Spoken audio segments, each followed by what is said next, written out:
from the historic campus of Hillsdale College in Hillsdale, Michigan, where the good, the true, and the beautiful are taught, nurtured, and honored. This is the Radio Free Hillsdale Hour, bringing the activity and education of the college to listeners across the country.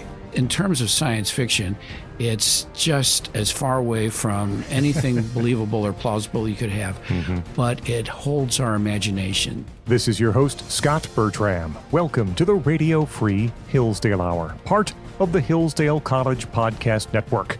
That was Jonathan Eller, perhaps the world's leading scholar on Ray Bradbury and author of a 3-book biography on the man. We talk with Jonathan in depth about Bradbury and the art of biography a little bit later on in today's program. First, we're joined by Dr. Richard Samuelson, Associate Professor of Government at Hillsdale College's Washington, D.C. campus. Dr. Samuelson, thanks so much for joining us. Well, thanks for having me. Talking today about the 250th anniversary of the Boston Tea Party, December 16th, 1773, so just before the calendar flipped to 2024, but we're close enough for it to count. The Boston Tea Party, Dr. Samuelson, let's start with the lead up to this event. What are the triggers that precipitated this famous event? Well, the longer term trigger is Britain's continuing efforts to tax the colonists from Britain as opposed to via the local legislatures. Remember, the only colonies in the Americas with legislatures were the British colonies, and they were used to taxing themselves. So starting at the end of the 7 Years' War or French Indian War in the early 1760s, the British tried to tax the Americans either via duties on trade, which were for the first time explicitly to raise revenue, as opposed to, say, make French sugar more expensive, sugar from French islands, which was seen as a regulation that was acceptable. But they said, no, we just want money from you, so we're going to put a duty on all sugar. And then there's the Stamp Act, the Townshend Acts on lead, paper, paint, and tea. So there's a series of taxes in various forms that kept being repealed. And each time, the British left one bit open in order to save face. And that bit of face saving became the excuse for the next attempt at taxation. And so by 1773, when they tried to enforce the tea tax, which is the only one remaining from the otherwise repealed Townshend Acts, partly because the tea company was in trouble. They wanted to raise some revenue, so they changed the way it was going to be distributed, cutting out the middlemen. And Boston, interestingly, had been a little slow by then. They'd been behind some of the other colonies at that era in terms of resisting British encroachments. So they, in resistance to the Tea Act, would take the lead. So this has been going on for a decade or so by the time you get to the Tea Party. The Sons of Liberty, an organization founded by Samuel Adams and John Hancock, what was their overall goal? Where did they draw their membership, and how do they start to play a role here in the Boston Tea Party? Well, the Sons of Liberty were a group dedicated to help resist the efforts to impose a somewhat different mode of government on the colonies. I'm in the camp of historians who think the British did kind of want to make the colonial government different. They thought it was too close to the people. They wanted to have a class of gentry, maybe eventually quasi-aristocrats, who would run things, and then there would be some consent through the legislature, more like Britain, actually, where only 20 or 15% of the people voted, as opposed to 60, 70, 80, at least of the adult males in Massachusetts. And that was a longer-term project. And in addition, there are various efforts to confine what the British regard as an excess of liberties in the colonies. And Sam Adams and Hancock organized to help resist that. And they worked with, they helped run the Boston Town Meeting. Remember, for our term, democratic government, you elect all adult males, basically all adult male property owners. In Boston, there'd be a certain number who would really have no property, but huge percentages could vote, participate in the town meeting. And through that, and then through out-of-doors activity, they coordinated with basically workers and shopkeepers and tradesmen in Boston, who became the core of the Sons of Liberty. Massachusetts itself, what makes that area in that state this hotbed of colonial resistance? I mean, one is because Massachusetts was in the period, it was a little down economically. So they're upset. They also had a very strong degree of self-government, as did other colonies, but they also had the town meetings they had in Massachusetts and New England. And they organized the resistance quite effectively. You also had one of the few cities in the colonies. There were only 3-4 real cities: Boston, New York, Philadelphia, and Charleston. And the cities made you had a critical mass of people who could resist. And it was probably Massachusetts where you really had the most distinct historic identity, that is, being Puritan, put you as a distinct New England identity in a way that the other colonies had a more quasi-British Empire identity. New England really, in a sense, saw itself as something different. Even if they saw themselves very British, there was more of a distinct identity there all along. Talking with Dr. Richard Samuelson. He's Associate Professor of Government at Hillsdale's Washington, D.C. campus. You can also read about this in Real Clear Politics, looking for the Boston Tea Party at 250 over at realclearpolitics.com. You alluded to this earlier, but let's be clear. Why did the colonists dump tea into the harbor? 90,000 pounds of tea. Why not sugar or some other imported commodity? Why tea? Well, the British, by that point in time, the tea tax was the main symbol of the British right to tax. And the British in 1773 decided they were going to enforce it. Mind you, part of what they were doing, they didn't realize the colonists would get so angry. In almost every colony, the tea was sent back. In Boston, in Massachusetts, the governor, Thomas Hutchinson, said, no, I'm not giving this ship's clearance to leave port. And once a ship entered the harbor, it had 20 days to be unloaded. If it wasn't, it was forfeit to the government, and then the government could unload it forcibly under force of arms. And after a few weeks of trying to get the governor to change his mind, lobbying the owners of the ships, some of whom were the governor's sons, by the way, but not all of them, they finally had one final big meeting at which they say, well, there's nothing left to be done, at which point in time the members of the Tea Party, who we still know who all of them were, probably mostly middle-class Bostonians and people from the outside the area, but they were very careful to get people who knew what they were doing, teamsters who knew how to unload tea, how to dump it properly without breaking the ship.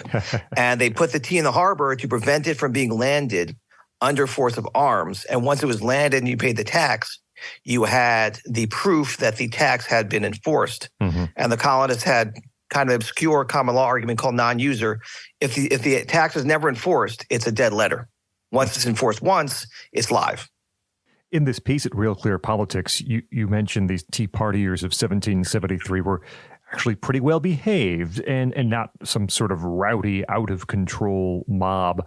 What was controlling them? How did this plan come together?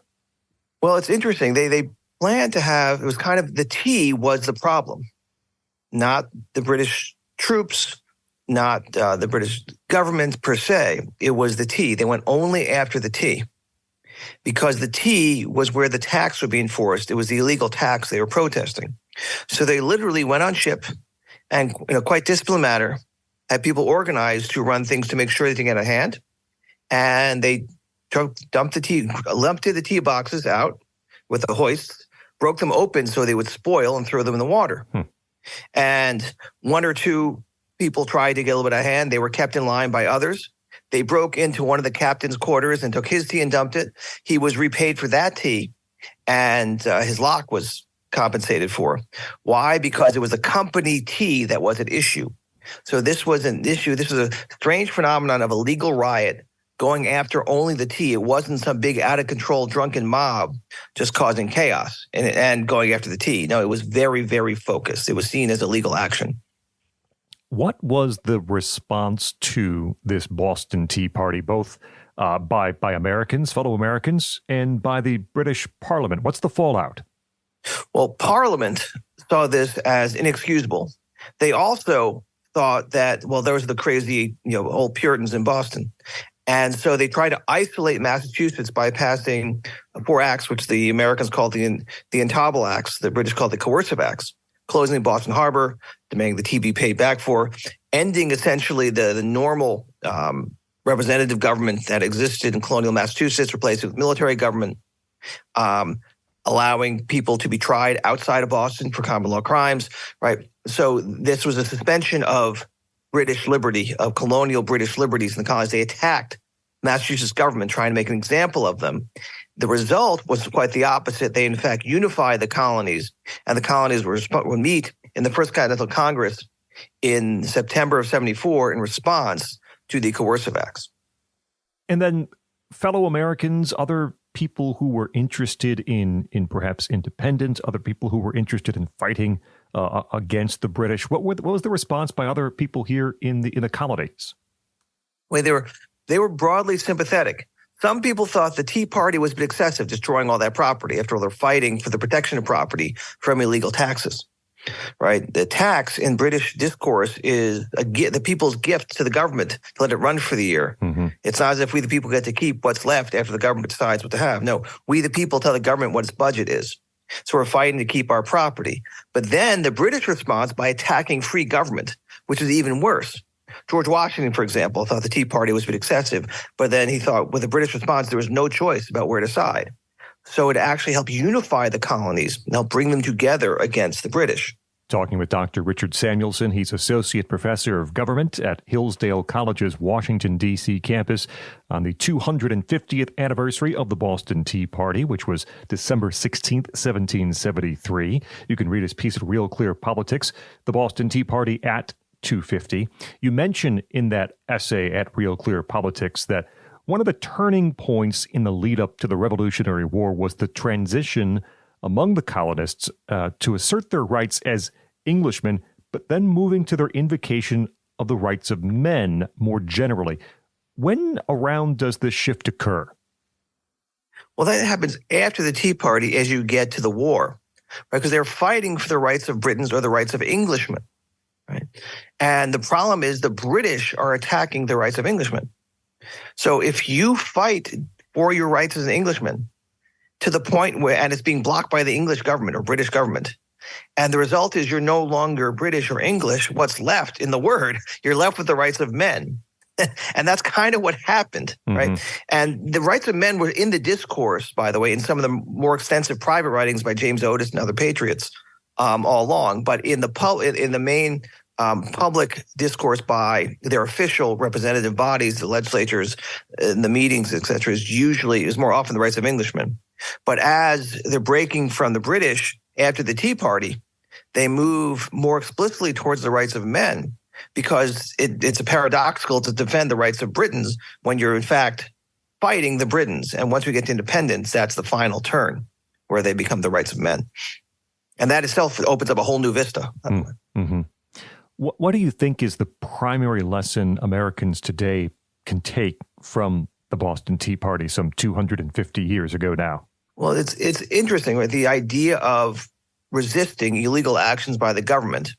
In theory, once you have a full representative democratic republic, that should not be necessary.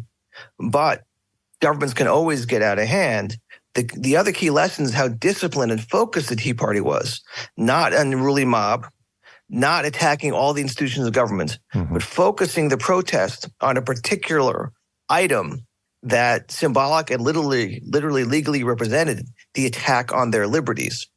So I think the kind of resistance focusing on their property, or defending their property rights, their other rights against the encroachments of government, and doing so in the manner that is most consistent with them, in the manner least that poses the smallest possible threat to those liberties from the mob. I think that's a very important lesson. It's not just about ends, it's also about means.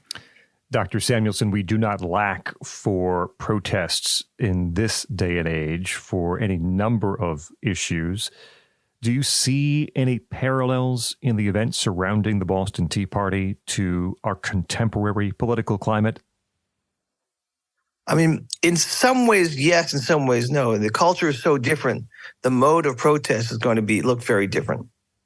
In some ways, yes, there is, I think, a lot of Americans concerned about a runaway government that itself doesn't respect our rights. And there's some concern that there is a turn towards a government, like the government the British wanted to impose on the colonies, that was more accountable to an elite that was more accountable to right-thinking people who've been trained in the right places, as opposed to ones that has a more democratic accountability, to use our term for it. And so I think that's one of the key lessons here is this recurring fight between a more elite-run government and a more popular government, but doing so in a manner that's most consistent with the rule of law is the other key. Dr. Richard Samuelson, Associate Professor of Government at Hillsdale College's Washington, D.C. campus. You can read his essay at realclearpolitics.com, The Boston Tea Party at 250. Dr. Samuelson, thanks so much for joining us here on the Radio Free Hillsdale Hour. Thank you very much. Thanks for having me. Up next, Jonathan Eller is with us, a Ray Bradbury scholar. We'll talk about Bradbury's life and legacy and the art of biography. I'm Scot Bertram. This is the Radio Free Hillsdale Hour.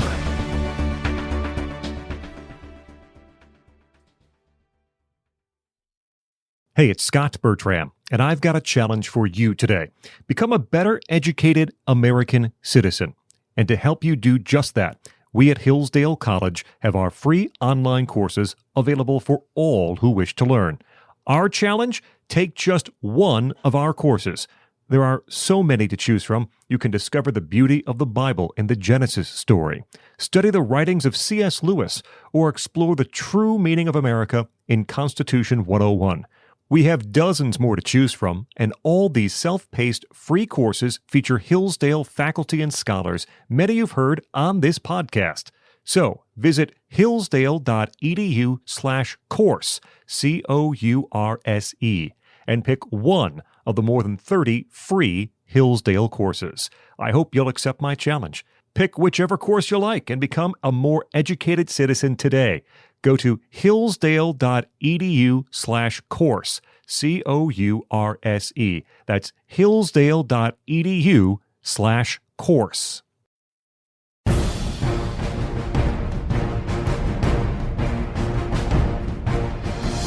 Welcome back to the Radio Free Hillsdale Hour. I'm Scot Bertram. Be sure to check out podcast.hillsdale.edu.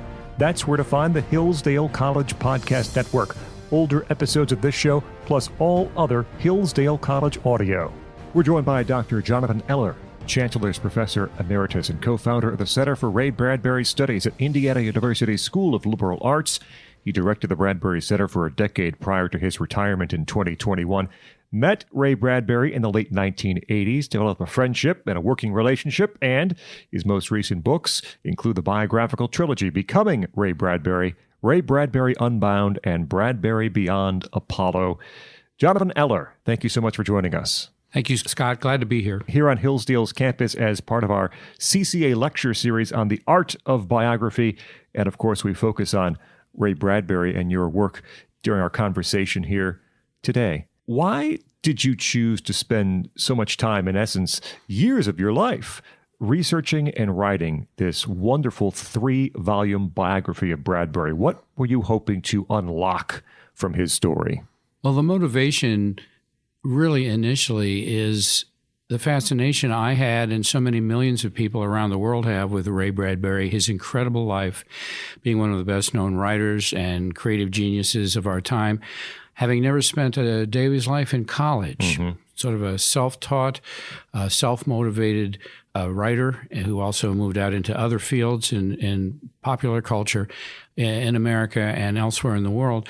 So I knew from years of study and working with him from time to time that there was a need. There was no autobiographical writing on his part other than a couple of late life novels that sort of, in a sideways sort of way, chronicled his life in the early 50s and early 60s, working in and around Hollywood. But it was very much novelized and very much distanced from his real life. And there were really no diaries either. He would occasionally, very rarely as a young teen, make some notes toward a diary, but he never kept diary. And the real motivation, the bottom line motivation, what I wanted to unlock for him was that young writer he had once been, because he was very fascinated with that young writer he had once been as the years went by. And he was very fascinated with that young boy in the Midwest growing up who became that young writer. And so this sort of became, a quest of finding the things that were important to him and how his creativity worked. It was sort of a biography of the mind. The 3 volumes became sort of a biography of the mind, how the world reacted to him and how he perceived it. Bradbury was prolific in his writing and in his public statements. And you say there's no diary. So where did you begin to turn to find things that had been undiscovered or underanalyzed about Bradbury's career? Well, I had the great good fortune of having access to his personal archives, his home in Los Angeles and his second home in Palm Springs in California as well. Here was a man who never threw anything away. Here was a man who kept the mementos of his life from childhood, little pewter figurine of Buck Rogers from the early 1930s all the way through his life and the major awards that he received throughout his life and all kinds of memorabilia. So his home and his openness for me was key to it, but also his letters were very key. His outgoing letters I could collect from various archives around the country, institutions that had the papers of the many, many people, famous people in many aspects of American life that he corresponded with. And also the collection of Professor Don Albright of the Pratt Institute in New York, who was, for many years, even longer than I knew Ray Bradbury, was very close to Ray Bradbury. And he shared everything that he had that Ray didn't have. If Ray didn't have it, Don Albright had it because Ray Bradbury trusted Don to preserve and curate a lot of his things. His personal library, too, was very crucial to this. Mm-hmm. It was a record of his self-education, never-ending self-education, and then years of discussions to unlock the key inflection points in his life, such as what reading Ayn Rand's The Fountainhead meant to him during World War II in 1944. What kind of change did that create in his determination to be a writer, for instance? Those kinds of questions, and there were many, is what I was interested in doing and the resources that I had access to. Talking to Jonathan Eller about the art of biography and his trilogy on Ray Bradbury, Becoming Ray Bradbury Unbound, and Bradbury Beyond Apollo. That first installation, Becoming Ray Bradbury, how would you describe Bradbury's development and evolution as a writer early in his career, and where did he find his influences? Well, here's a young boy in the 20s and 30s, born and growing up to the age of 14 and more or less in Waukegan, Illinois, the North Shore of Lake Michigan above Chicago. And at the age of 12, a traveling carnival brought in Mr. Electrico, a man who did the standard act you'd see in carnivals around the United States through much of the 20th century, where you provide the electrocution act, grounded, nobody gets hurt, but it's an amazing spectacle. And he got to talk to Mr. Electrico, and he realized that he wanted to be a writer because he was beginning to realize at the age of 12 that life is wonderful, but that life also ends someday. Mm-hmm. And he wanted to be a writer. He wanted to learn how to write at the age of 12, he would say, every day of his life. And he did try to stay with that, which is impossible, especially as he became famous. It was where the development began. He was also very susceptible to the power of suggestion. As an adult, he would laugh about how he was easily hypnotized, for instance. And he would even go to dentists who worked with hypnodonture, I guess it might have been called at one time, and because he had that ability even internally to exercise the power of suggestion. Libraries and movie theaters were important to him. He was a visual learner. Illustration and art, especially in pop culture and genre literature like the pulps, but also more and more in his life then the major artistic movements as well. Very visual learner. And so his imitations of writers in his 20s during World War II, the imitation and self-consciousness were distractions. And it gave way finally to mining the reveries and the subconscious mind of his own. Extrapolations. He would extrapolate from ideas, from what ifs. And the topics he was finally realizing he was good at were the topics from his own experiences and emotions. And he wrote in various genres: science fiction, fantasy, suspense, even detective novels, and short stories for part of his early career. But he never followed the rules because he went where his subconscious would take him. So science fiction was very different from other writers' science fiction. Science fiction was, for instance, an armature for him to build his stories on. These themes that emerge in Bradbury's works of censorship and threats to freedom, do those also come from sort of his personal well of experience? Where do those bubble up, and what were the significance of those themes for Bradbury? Well, he was a lover of books all his life. He loved everything about books. He loved the texture of a cover, the feel of a page that is struck type, for instance, the smell of a book. The smell even of an old book. That's very important. Very important to someone as imaginative as he was. Now, as World War II came to an end and we move into the post-war world and the polarization ideologically of the world and even in our own country into left and right. And these things he saw triggering what you might call, or what he always called, threats to freedom of the imagination. And he saw it first in the genre literatures, like, some libraries you couldn't find the Wizard of Oz books or other kinds of superstition, and then also fantasy and even some kinds of suspense fiction were nonconformist, were viewed as nonconformist after World War II, more than they had been before. And he was always looking for the indicators that would show that imagination's freedoms were no longer strong and moving toward perhaps the death of the imagination in literature, which was the thing he really never wanted to see happen.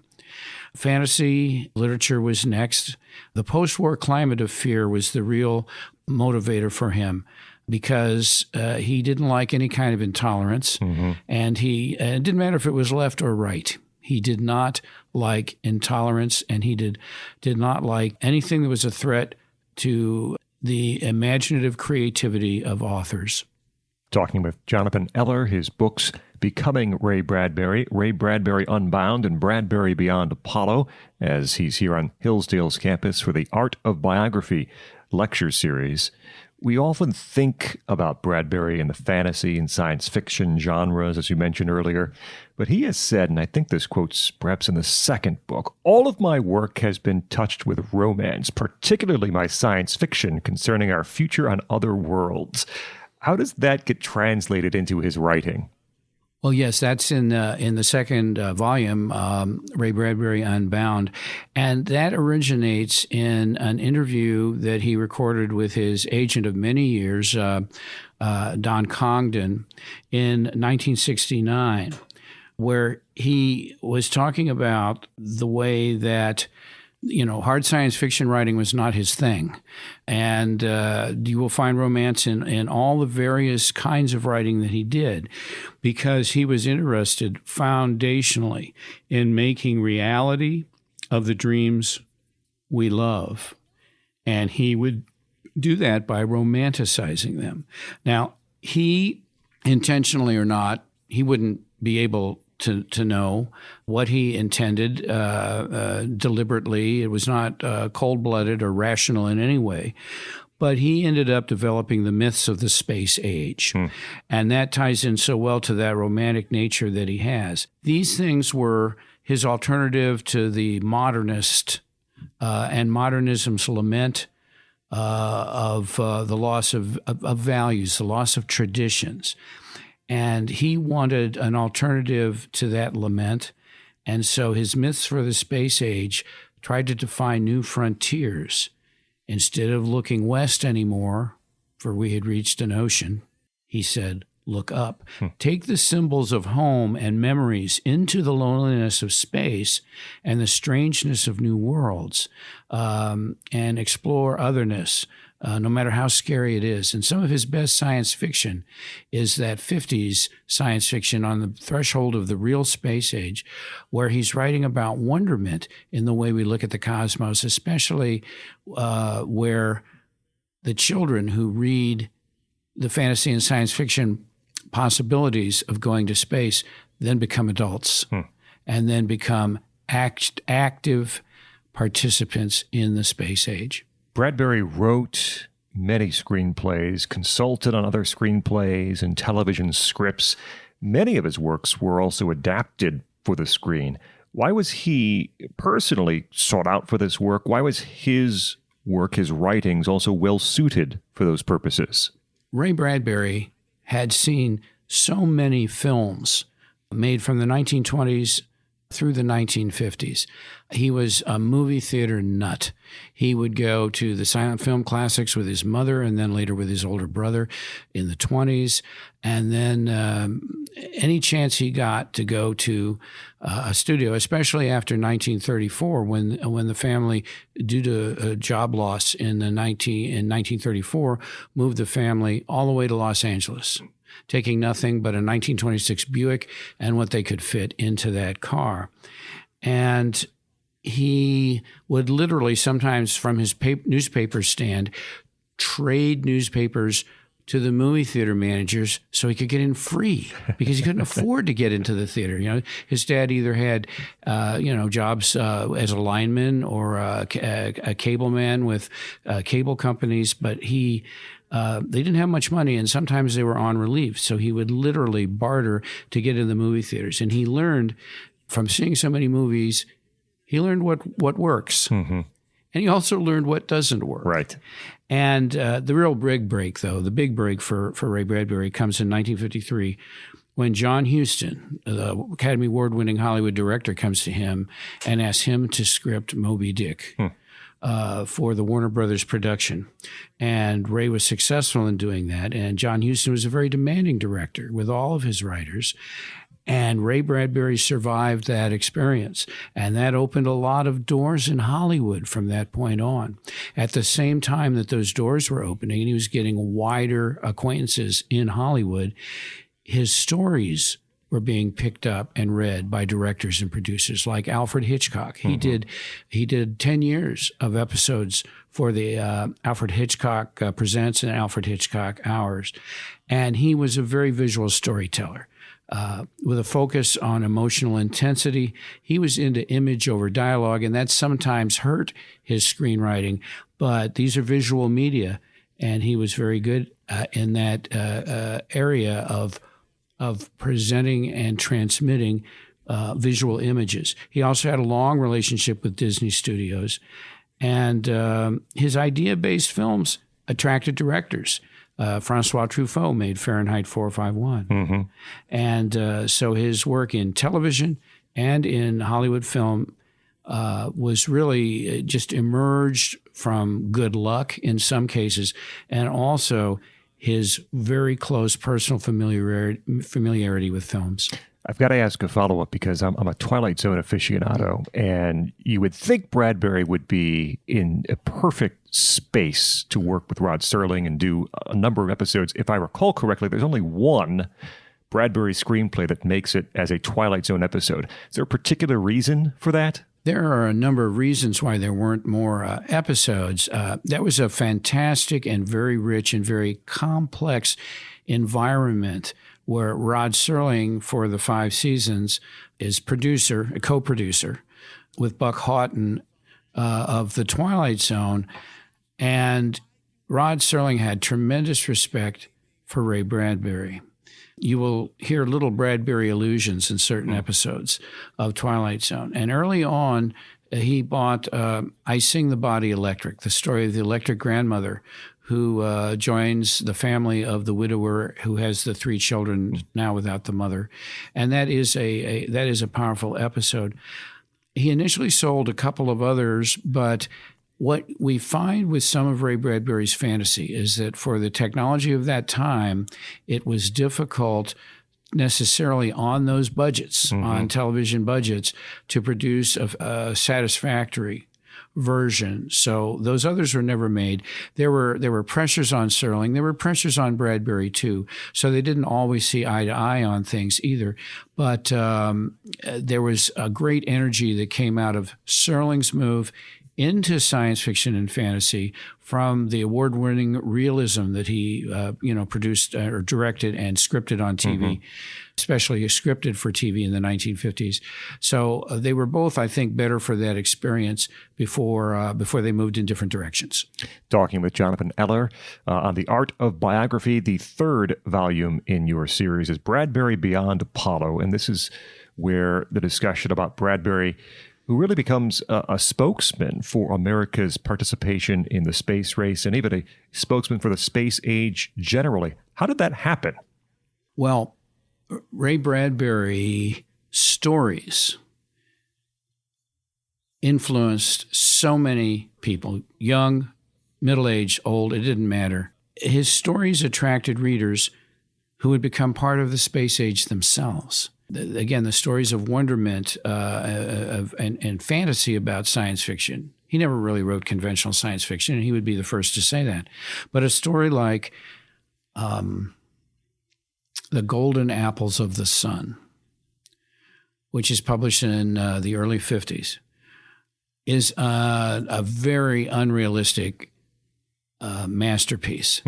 A crew is assigned to go to the sun and scoop up the golden apples of the sun, which would be fusion, so that we could have fusion energy to light our world, to give us a better life back on Earth.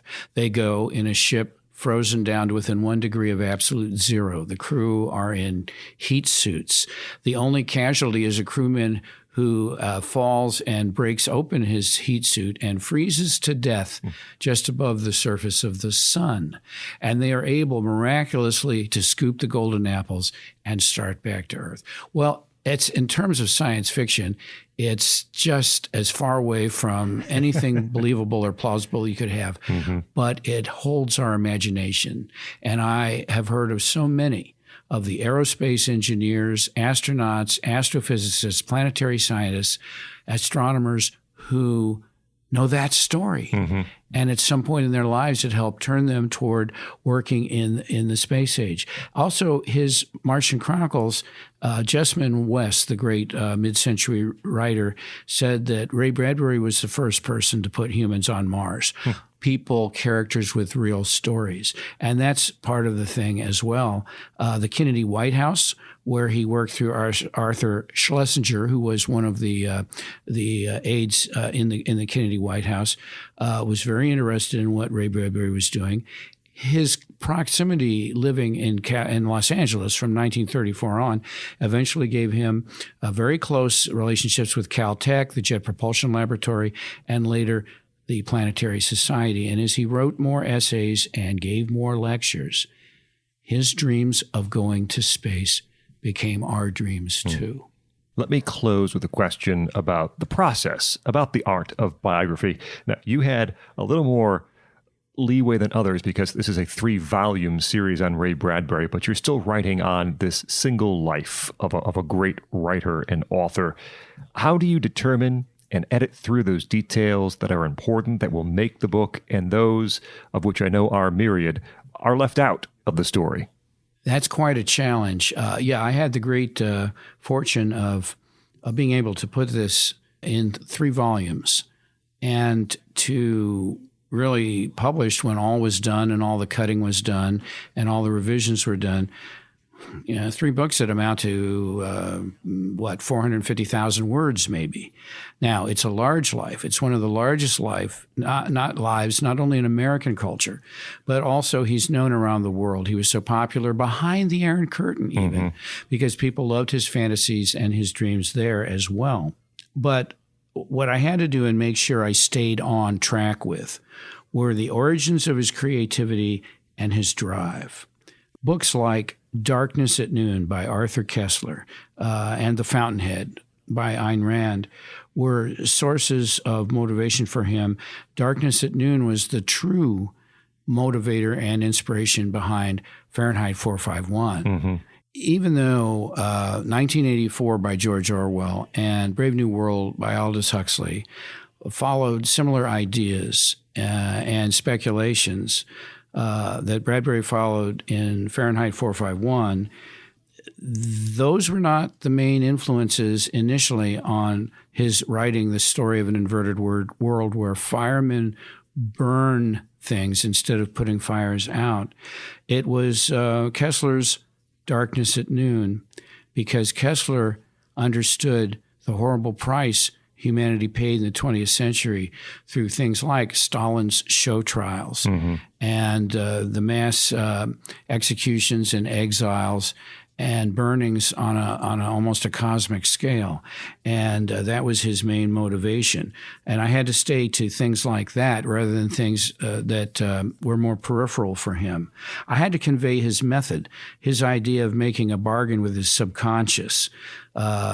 He would even say to himself, my characters are writing the story. Well, of course, he knows at some level that that's not true. Mm-hmm.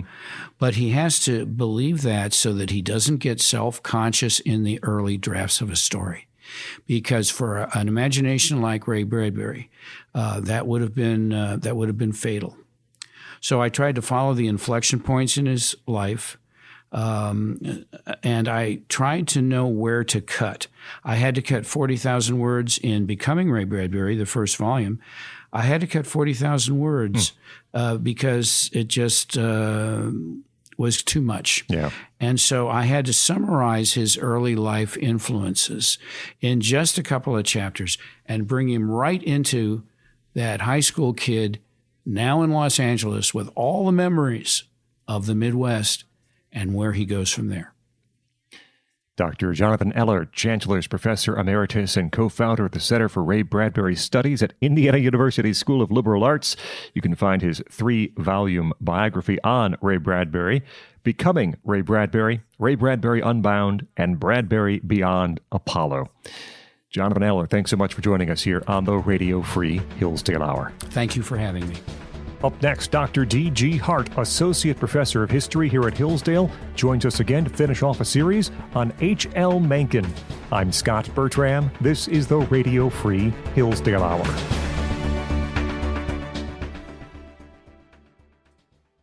Great books, great people, and great ideas. Knowledge of these things is critical to becoming a well-educated human being. That's why I'd like to tell you about an easy and enjoyable way for you to listen and learn whenever and wherever you want. And that's through the Hillsdale Dialogues. If you haven't heard about the Dialogues, once a week, Hillsdale College President Larry Arnn joins radio veteran Hugh Hewitt to discuss topics of enduring relevance. From time to time, they also talk about current events, but always with an eye toward more fundamental truths. And they want you to listen in, to join a conversation like no other. The Hillsdale Dialogues are posted every Friday on podcast.hillsdale.edu.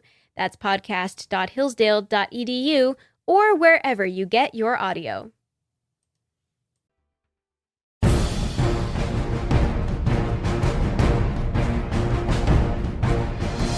Welcome back to the Radio Free Hillsdale Hour. I'm Scot Bertram. You can find a full list of affiliates airing this show across the country at radiohour.hillsdale.edu. Click the Affiliates tab to find one near you. We're joined by Dr. D.G. Hart, Associate Professor of History here at Hillsdale College. Dr. Hart, thanks for joining us.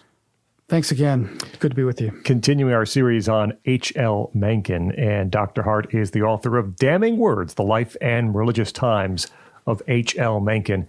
Talk more about politics in this particular conversation. Mencken would say that he belonged to his own party. How would you describe him politically?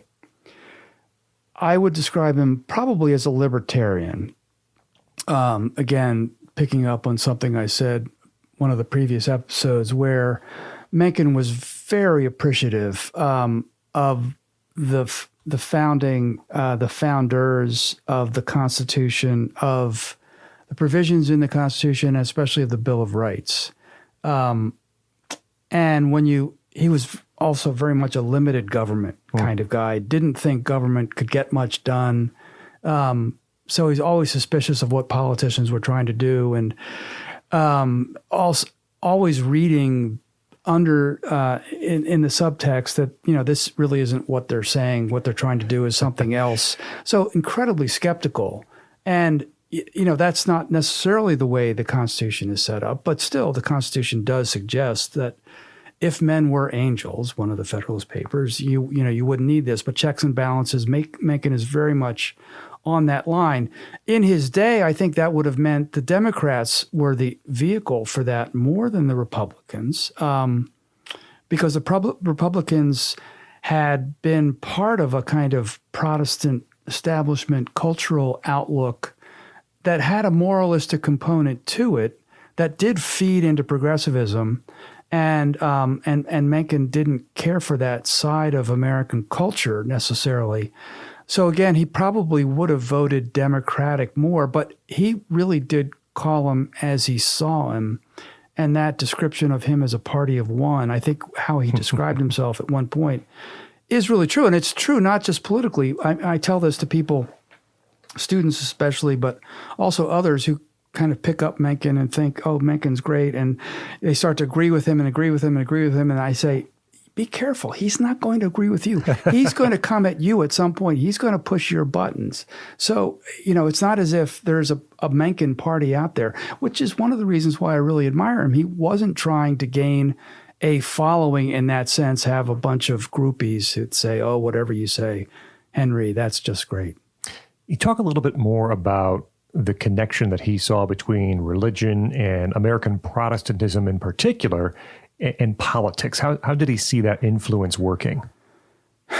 Well, he saw it all over the place. He saw it locally and nationally, but I guess give you two examples. One, he saw it in someone like Woodrow Wilson, who was a Presbyterian, my tribe.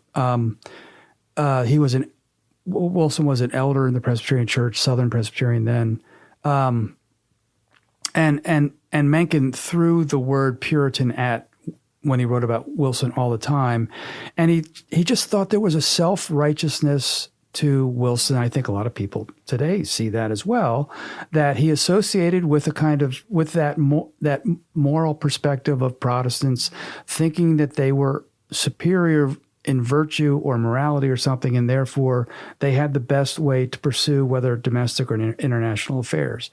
So that's one way, and maybe Wilson isn't the best case, but he was a pretty important president, and his certainly his foreign policy was very important in American thinking. You still hear people talking about American policy; they'll talk about realists or Wilsonians.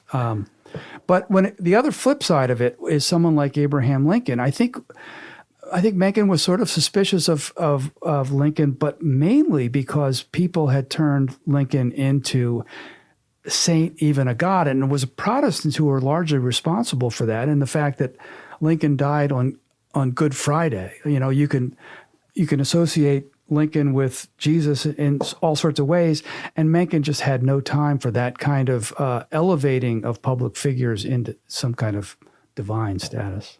You mentioned in your book, Damning Words, that Mencken had good words to say about Al Smith, former governor of New York, Democratic candidate for president in 1928 against Hoover. What did Mencken see in Smith that he perhaps didn't see in other prominent politicians of his time? At least he saw, and I don't know the record well enough to know what the party platform was in 1920, but I know he did see at least that Smith was opposed to prohibition. So at that point, you would have been almost a decade in to prohibition. I don't know that Smith made it a big deal, but another figure that I've studied from that period also voted for Smith in part because Smith opposed that kind of use of the federal government and that kind of amendment to the Constitution. So that was at least one of the reasons. I think my impression of reading about Smith, though, is that he was a pretty likable guy and had a kind of ethnic urban charm to him that, again, Mencken appreciated a lot of aspects of American life, and I think he did appreciate that, even though he probably would have thought he was better than Smith, superior in all sorts of ways. But anyway, that I think there was a couple reasons. Mencken was a pretty serious critic of democracy. What were his critiques, and why did he have such a low opinion of it? Well, I think it again had to do with his own notion of superiority, that superior men should be running government. And if you read Mencken on democracy, he actually echoes Tocqueville quite a bit. Tocqueville was no fan of democracy. He saw certain virtues of it compared to the European political systems of that time, but he certainly cautioned against it. And, not to pull Plato out of the hat, but you go back and read Plato in the Republic on democracy too, and it's just not a good look for politics. I don't think Mencken was reading Plato, and I don't think he spent much time with Tocqueville either, but he did see inherent flaws of letting majority rule decide. And when it comes back to free speech, something we talked about earlier, if the majority is going to determine what's acceptable when it comes to free speech, then you also have serious problems. Mencken was an opponent of America's involvement in both World War I and World War II. Why? I think I said this in a previous episode, and I hope I'm not repeating myself in this one, but he was a Germanophile. As a German American, he celebrated things German, partly because also American culture was overwhelmingly Anglophile. And so he was skeptical of the Brits in all sorts of ways. And so in that kind of conflict in the 19-teens between the British Empire and the emerging German Empire, as it were, Mencken was primed to side with Germany, partly to be cantankerous, but partly also because he thought, the Brits weren't necessarily making the best of the world, which I don't know that I share that opinion necessarily, but that would have been a major reason. But I also think, too, as someone who appreciated the founding, I think he really was a kind of isolationist and thought that America should avoid wars, European conflicts, which is certainly something that George Washington was saying in his farewell speech. And again, I don't know if Mencken read that directly, but I think it was very much in the air. It was very much a part of American foreign policy for a long time that we don't want to get engaged in those kinds of conflicts. And I think Mencken did pick up on that strain of American thought. Mencken was critical of American Protestantism, critical of democracy, two pretty bedrock elements of the country. What did he like about America? What did he love about the country? Well, he said various times what he liked about it was that it was the greatest show on earth. And he wrote very critically about expatriate intellectuals, writers who couldn't stand America in the 1920s and so went overseas and hung out in Paris and the cafes and all that. He thought that was an abandonment of something, maybe just where you're born and where you need to stay. What those writers picked up by living in Europe, one of Mencken's biographers, Terry Teachout, wrote that Mencken learned that kind of expatriate experience by reporting on the streets of Baltimore. He saw a different side of life, and that kind of helped him to grow as someone who experienced American life in all of its different facets, and even the dark side of American life. But he loved living in Baltimore. He just, again, not to the point of saying Baltimore is the greatest city in the world. He hated boosterism like that. But he lived a very comfortable life. And Baltimore provided that for him. He had so many different kinds of associations, family and friends and colleagues. And he was a hypochondriac, for instance. And even though he didn't think well of universities and college professors, he would make fun of them. He had so many contacts at the Johns Hopkins University Medical School and hospital. so that when family members needed to see doctors, needed certain kinds of procedures, he knew who to call. He would get them in there, partly because he was using the hospital so much himself. But again, that was another part of Baltimore that he really appreciated. Dr. D.G. Hart, he's Associate Professor of History at Hillsdale College and also author of the book Damning Words, The Life and Religious Times of H.L. Mencken. Dr. Hart, thanks for joining us here on the Radio Free Hillsdale Hour. Very good to be with you. That will wrap up this edition of the Radio Free Hillsdale Hour. Our thanks to Dr. Richard Samuelson from Hillsdale in D.C., Ray Bradbury scholar Jonathan Eller joined us, and D.G. Hart from Hillsdale's History Department. The Radio Free Hillsdale Hour is recorded at the studios of WRFH, the student-run radio station at Hillsdale College. Remember, you can hear new episodes every week on this station. You also can find extended versions of some of our interviews or listen anytime to the podcast. Find it at podcast.hillsdale.edu or wherever you get your audio. Until next week, I'm Scot Bertram, and this has been the Radio Free Hillsdale Hour.